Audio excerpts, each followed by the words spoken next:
here to make a discovery that could change Avalonia, right? The discovery. Oh, I wish everyone in Avalonia could see this.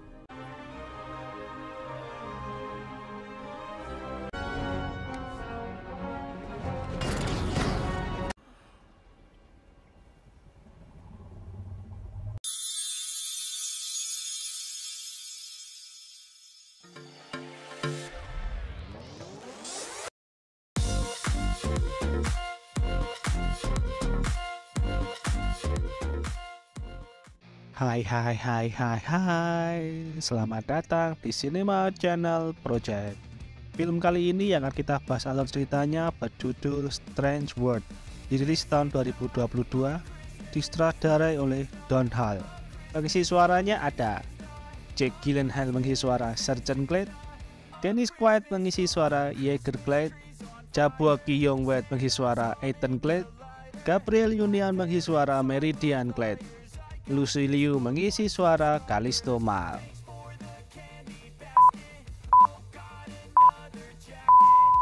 Berlatar belakang di Avalonia yang dikelilingi oleh gunung yang tidak bisa dilalui. Warganya percaya kunci masa depan ada di balik pegunungan itu. Banyak yang coba untuk melewatinya namun semua gagal. Harapan muncul saat penjelajah terbaik Avalonia, keluarga Clyde bertekad untuk melakukan hal mustahil itu, yaitu Yeager Clyde yang ditemani oleh anaknya yang bernama Sergeant Clyde. Saat perjalanan bersama timnya, Yeager harus melewati gua yang atapnya penuh dengan tombak es yang mudah jatuh. Mereka pun masuk ke gua itu dengan tenang. Sergeant melihat sebuah tanaman yang bisa mengeluarkan listrik. Sergeant berteriak saat terkena sengatan yang membuat gua runtuh. Semua orang berlari keluar dari gua itu. Yeager berusaha menyelamatkan anaknya yang tertinggal. Terjadi perbedaan pendapat antara Yeager dan Sergeant. Yeager menganggap masa depan Avalonia ada di balik pegunungan itu, sedangkan Sergeant melihat tanaman itu bisa memberi perubahan untuk Avalonia. Yeager menegaskan kalau mereka penjelajah, bukan tukang kebun. Untuk Yeager, menaklukkan pegunungan adalah peninggalan mereka, namun menurut Sergeant itu peninggalan ayahnya saja, ia tidak sama dengan ayahnya. Callisto mendukung apa yang dikatakan oleh Sergeant. Menurut Callisto, mereka belum tahu apa yang ada di balik pegunungan itu. Namun tanaman itu nyata, dan mereka harus mengujinya demi Avalonia. Yeager memberikan sebuah kompas kepada Sergeant untuk menemukan jalan pulang, sedangkan Yeager melanjutkan penjelajahannya sendiri. 25 tahun kemudian, Sergeant sukses membudidayakan tanaman itu yang diberi nama Pando. Ia juga sudah memiliki istri dan seorang anak. Istrinya bernama Meridian dan anaknya bernama Ethan. Sampai saat ini Yeager tidak kembali.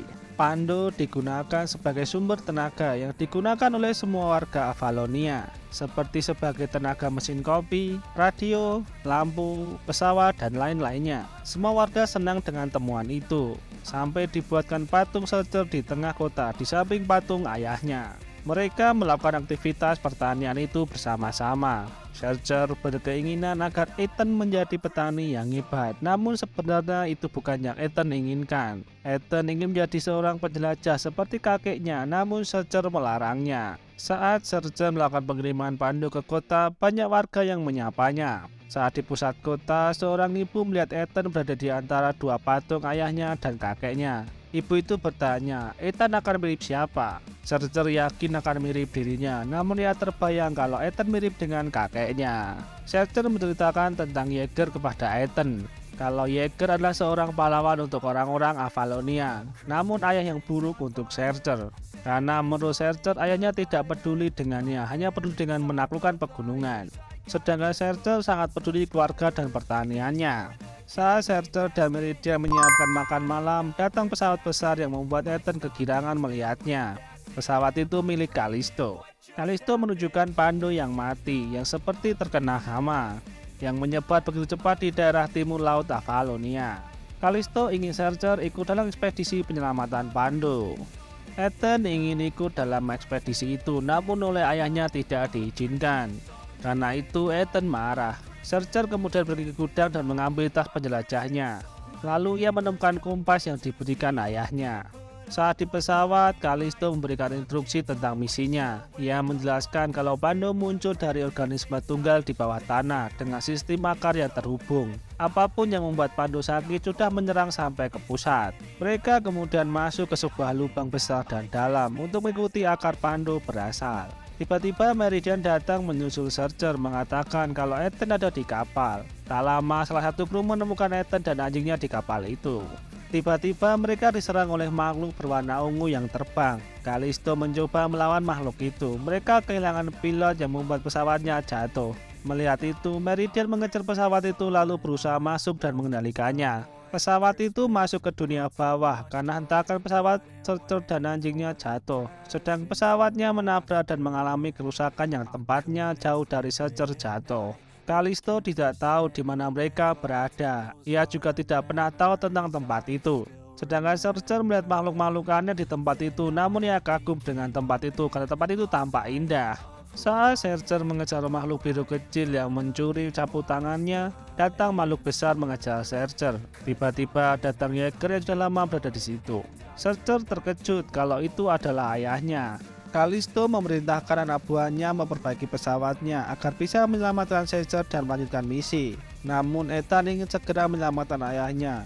Karena tidak tahu darah itu, Meridian meminta Ethan untuk di pesawat dulu selagi mereka memperbaiki pesawatnya. Yeager tidak percaya kalau itu anaknya. Ia merasa itu hanya batu berbentuk aneh. Searcher menceritakan soal hadiah ulang tahun yang diberikan saat umur 2 tahun. Ia juga memperlihatkan kompas yang diberi kepada Searcher. Mereka sangat senang bisa saling bertemu. Yeager kemudian bergegas menuju ke tempat pesawat jatuh. Meridian dan Kalisto sudah selesai memperbaiki pesawat itu. Datang salah satu krunya mengatakan kalau Ethan tidak ada di mana-mana. Mereka berdua pun terkejut. Sedangkan Ethan pergi mencari ayahnya. Ethan melihat bintang bergelantungan di pohon-pohon.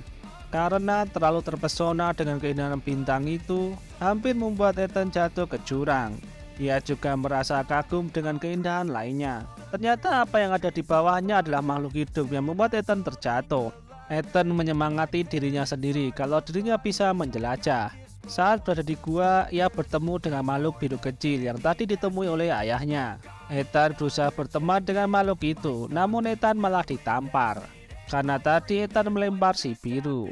Melihat sapu tangan milik ayahnya di bawah si biru, Ethan kemudian meminta si biru untuk mengantarkan ke tempat ayahnya. Di tempat itu juga ada makhluk besar yang menjatuhkan makhluk kecil-kecil yang bisa memperbaiki apapun yang rusak. Yeager menceritakan karena jalan atas tidak bisa dilewati, ia mencari jalan baru yang tiba-tiba tanahnya runtuh yang membuat Yeager terjebak di tempat itu selama ini. Yeager dan Searcher melewati lembah dan gua. Di tengah perjalanan, Yeager menemukan kartu permainan milik Ethan. Yeager terkejut kalau dirinya sudah jadi kakek. Dengan menaiki makhluk, mereka bergegas mencari Ethan. Ethan mengumpulkan Pando yang ia temukan. Saat tak sengaja, si biru menyentuhnya, membuat si biru tersetrum dan terluka. Ethan mengobati si biru, namun tiba-tiba muncul makhluk cumi menghampiri Ethan. Saat Ethan mulai dikepung, Yeager dan Searcher datang menyelamatkannya. Di tengah kepungan, Searcher mengenalkan Ethan kepada kakeknya. Dengan mengikuti makhluk terbang, mereka kabur dari cumi itu, namun cumi itu tetap mengejarnya. Ethan terlihat senang dengan pertolongan itu. Saat Ethan terjatuh, si biru menyelamatkannya. Saat mulai terpojok, Meridian dan Kalisto datang membantu mereka kabur. Saat terkepung, Ethan mengeluarkan Pando lalu melemparkannya ke cumi itu yang membuatnya tersetrum. Meridian menggunakan jalan lain untuk menghindari cumi itu. Setelah sampai di pesawat, Yeager dan Searcher kembali bertengkar. Yeager yang ingin ke sisi lain pegunungan, sedangkan Searcher ingin menyelamatkan Pando. Kalisto menjadi penengah mereka. Setelah menyelamatkan Pando, mereka akan ke sisi pegunungan. Karena pilotnya tidak ada, Meridian yang mengemudikan pesawat itu. Yeager mencukur rambutnya dan memakai seragam penjelajah. Searcher melihat Ethan begitu kagum saat melihat Yeager. Mereka melewati berbagai tempat yang indah. Searcher melihat Yeager dan Ethan bermain senjata api, mempunyai takut kalau Ethan akan menjadi seperti ayahnya. Yeager dan Searcher berdebat soal apa yang diinginkan oleh Ethan. Mereka sampai di laut terbakar, yang menghalangi Yeager untuk meneruskan penjelajahannya. Saat yang lain tidak yakin melewatinya, si biru meminta bantuan kepada si hijau untuk membawa pesawat melewati lautan itu. Si hijau bersama teman-temannya membawa pesawat itu untuk melewatinya. Baru saja keluar dari lautan terbakar, kapal mereka langsung diserang oleh makhluk cumi. Callisto, Yeager, dan Searcher menggunakan pandu untuk menghadapi makhluk cumi itu. Namun karena Searcher tidak terbiasa melempar, lemparannya hanya dekat. Yeager lalu mengajari Searcher melempar. Setelah itu Searcher bisa melempar. Saat mulai mendekati pusat pandu, banyak makhluk yang mengarah ke pesawat itu, namun tidak ada yang menyerangnya. Semua makhluk menyerang pusat pandu walaupun mereka tersengat. Menurut Searcher, pandu sedang mempertahankan diri. Searcher merubah senjata api menjadi penyemprot pandu untuk mengusir makhluk-makhluk itu. Para kru kemudian membuat pesawat itu agar bisa menyemprotkan pandu. Searcher meminta Ethan untuk menggunakan senjata, namun dia tidak mau membunuh makhluk itu. Ethan mengatakan kalau dirinya bukan petani. Ia merasa senang saat menjelajah. Saat tahu Ethan ingin menjadi penjelajah, Searcher menuduh Yeager telah mencuci otak Ethan. Ia menganggap itu bukan Ethan. Mendengar itu, Ethan marah lalu pergi dari pesawat. Searcher mengejarnya, berusaha berbicara dengan Ethan. Ethan mengatakan kalau masalahnya ada di Searcher yang ingin Ethan mengikutinya tanpa bertanya apa yang Ethan inginkan. Searcher menganggap Ethan masih kecil, belum tahu apa yang diinginkan. Namun Ethan tahu apa yang dia mau, tidak mau menjadi seperti ayahnya. Mendengar perkataan Ethan itu, Searcher menjadi sadar kalau selama ini ia berusaha menjadi berbeda dengan ayahnya, namun ternyata dirinya sama dengan Yeager. Tanpa disadari, mereka keluar dari tempat itu. Mereka berada di sisi lain pegunungan, yang terlihat hanya laut saja. Tiba-tiba pulau itu bergerak, lalu muncul mata yang sangat besar. Ternyata pulau yang mereka tempati adalah kura-kura yang sangat besar. Dunia bawah yang mereka lalui adalah isi perut kura-kura itu. Semua makhluk aneh itu adalah organisme di dalam tubuh kura-kura. Dan pusat pandu itu adalah jantung kura-kura. Sedangkan pandu adalah hama yang bisa membunuhnya. Ethan dan Searcher meminta Meridian untuk menghentikan pesawatnya serta menghentikan misi. Searcher menjelaskan kepada Callisto dan kru lain kalau tempat yang mereka tinggali adalah makhluk hidup. Agar bertahan mereka harus melenyapkan pandu itu. Yeager yang tahu kalau Searcher sudah melihat sisi lain pegunungan, ia kemudian ingin ke tempat itu. Searcher ingin ayahnya membantu menyelamatkan dunianya itu, namun Yeager tetap ingin pergi. Karena hal itu, Searcher memberikan kompas serta menunjukkan arah keluarnya. Callisto mengurung Searcher, Meridian, dan Ethan karena mencoba membatalkan misi. Karena Callisto tetap ingin menyelamatkan pandu. Tak lama anjingnya datang. Si biru memberitahu untuk membuka pintu, namun pintunya hanya dijilatin saja. Si biru kemudian keluar membuka kuncinya. Setelah itu anjing itu membuka pintunya.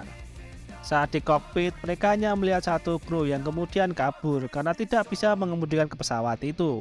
Searcher dan Ethan berencana membuat lubang untuk para makhluk itu masuk dan bisa menyerang dari dalam. Sedangkan Meridian mengalihkan perhatian Callisto. Ethan dan Searcher menaiki si ungu untuk pergi ke pusat pandu itu. Di sisi lain, Yeager yang hampir sampai ke pintu keluar tiba-tiba terjatuh karena menghindari batu. Setelah melihat kompas itu, ia memutuskan untuk kembali. Searcher akan membuat lubang, sedangkan Ethan akan memancing makhluk-makhluk itu untuk ke arah ayahnya. Saat Searcher mulai putus asa, Yeager datang mengatakan kalau peninggalannya bukanlah pegunungan, namun Searcher. Mereka berdua kemudian menggali bersama. Setelah selesai membuat lubang, mereka pergi menjauh, sedangkan para makhluk masuk dari lubang itu dan menghancurkan pandu.